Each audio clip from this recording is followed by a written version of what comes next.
Drama dibuka pada seorang pria yang sedang menikmati hidangan mie dengan ditemani seorang gadis berbaju merah.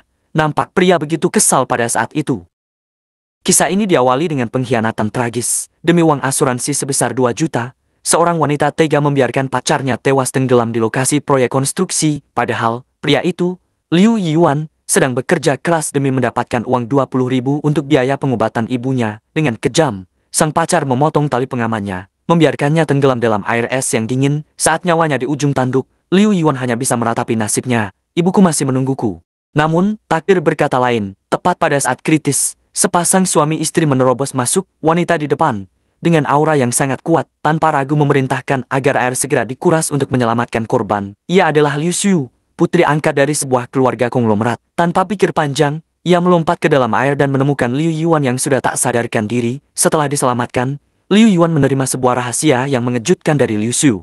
Ternyata, ia adalah anak haram dari kepala keluarga Liu. Ayahnya adalah seorang bos papan atas. Namun, kejutan tidak berhenti di situ. Liu Xiu dengan dingin menyodorkan 3 syarat dalam sebuah kontrak pernikahan paksa. Dalam waktu 2 atau 3 tahun, Liu Yuan harus memberinya seorang putra dan putri untuk keluarga Liu. Setelah itu, mereka akan hidup masing-masing tanpa izinnya. Liu Yuan dilarang keras menyentuhnya. Liu Yuan juga diperintahkan untuk memutuskan hubungan dengan pacar lamanya agar tidak mempermalukan keluarga. Saat itulah ia sadar, wanita yang hampir membunuhnya demi uang tidak akan pernah ia lepaskan begitu saja. Setibanya di rumah, sang ibu akhirnya mengakui bahwa ia memang sudah lama mengetahui identitas ayah Liu Yuan, tetapi memilih diam karena takut pada kekuasaan keluarga kaya tersebut. Melihat putranya kini bertekad untuk tidak lagi diinjak-injak, sang ibu memberikannya sebuah jimat pusaka misterius, mengatakan bahwa benda itu akan membantunya. Keesokan harinya, Liu Yuan menemui mantan pacarnya, Hong Qian, di sebuah restoran mie. Melihat Liu Yuan masih hidup, Hong Qian pucat pasi. Ia segera menelpon pihak asuransi dan marah besar saat mengetahui klaimnya gagal. Satu-satunya nilaimu saat masih hidup adalah uang asuransimu, ujar Liu Yuan dengan tenang. Lalu duduk di hadapannya, ia menyayat pergelangan tangannya, meneteskan darah ke dalam semangkuk mie, dan memaksa Hong Qian untuk memakannya. Ketakutan, Hong Qian berteriak histeris. Pacar baru Hong Qian datang untuk membelanya.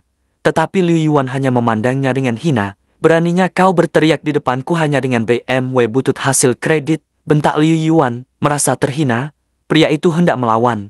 Namun ia langsung gemetar ketakutan saat menyadari siapa yang dihadapinya. Ia pun berlutut memohon ampun. Liu Yuan mengusir pria itu dan membiarkan Hong Qian yang kini hancur lebur menangis memohon untuk ikut ke dalam keluarga kaya. Kau hanyalah barang obrolan di supermarket, ejek Liu Yuan. Tidak pantas berada di meja mewah. Ia kemudian menyuruh Hong Qian melepas sepatunya dan pergi dari sana tanpa alas kaki. Dalam perjalanan, Liu Yuan bertemu dengan istri kontraknya, Liu Xiu. Ia sengaja menggodanya. Cepat atau lambat kita akan punya anak, kenapa tidak kita mulai sekarang?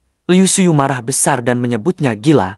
Tak menyangka pria yang ia kira jujur ternyata sangat kurang ajar. Menjelang jamuan makan malam keluarga, Liu Yuan memutuskan mencoba jimat dari ibunya. Setelah mengucapkan mantra, muncullah 2 sosok berkostum kuno, aku, Zhang Wuliang, sang dewa saham, kata yang satu, dan aku, Fen Kuai, sang dewa perang, sahut yang lain.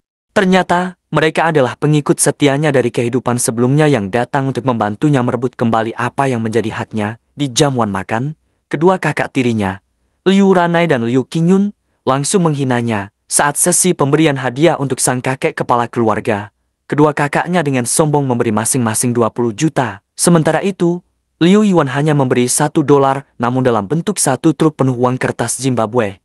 Di luar dugaan, sang kakek tertawa terbahak-bahak dan menganggapnya cerdas, lalu menerima hadiah itu senilai 100 juta. Sang kakek kemudian mengumumkan kompetisi untuk menentukan pewaris keluarga.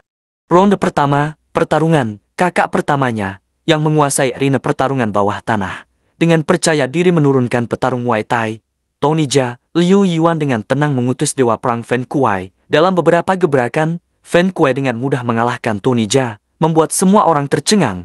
Ronde kedua, berjudi, melawan kakak keduanya, Liu Qingyun, seorang jenius judi. Semua orang yakin Liu Yuan akan kalah. Kali ini, ia mengutus dewa saham Zhang Liang. Liu Qingyun mencoba berbuat curang, tetapi berhasil digagalkan. Di babak final, Liu Qingyun dengan penuh percaya diri memamerkan kartu 4 Aces 4 kartu as. Namun, Zhang Liang dengan santai membuka kartunya, Royal Flush, kombinasi tertinggi yang tak terkalahkan. Liu Qingyun pingsan di tempat. Setelah memenangkan 2 ronde telak, Liu Yuan berdiri sebagai pemenang. Sang kakek tersenyum puas. Dengan ini, aku nyatakan, ucap sang kakek dengan lantang, pewaris keluarga Liu adalah Liu. Tepat saat itu, sebuah suara menginterupsi, seorang wanita tiba-tiba muncul, mengklaim sebagai simpanan sang kakek dan membawa seorang anak. Sebuah plot twist yang kembali mengguncang perebutan tahta keluarga Liu.